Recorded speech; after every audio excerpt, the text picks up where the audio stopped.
hello, good morning. So, Pastor Ronalyn. Ngayon, nag-prepare na po ako para sa pagkain ng mga bata. Okay, so ngayon magluluto po ako ng adobong manok.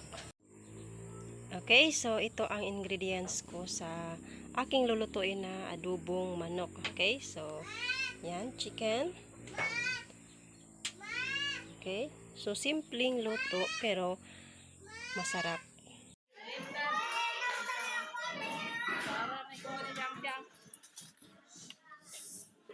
Uli ko kaon nga Dios natin. Salamat Father God, in pagkala sa kautuhon. Salamat kay Lord God sa pagkaon Lord. Hallelujah, madiin. Pagkakaroon kami sa mga bata. Lord, sanctify this for Lord God, yung ma-enjoy ka ng mga bata. Bisan sa mga namong tanan Lord, yung magkakaon ka ng Lord. Bless Lord, ang sponsor, mga asa kinikagikan Lord, ikaw yung magkabalik sa mga pinag-pino ng panalay na ginaway palawas. Nalaikon ka, ang isalig niya kanima ang parang ipasalamatan in Jesus' name. Amen.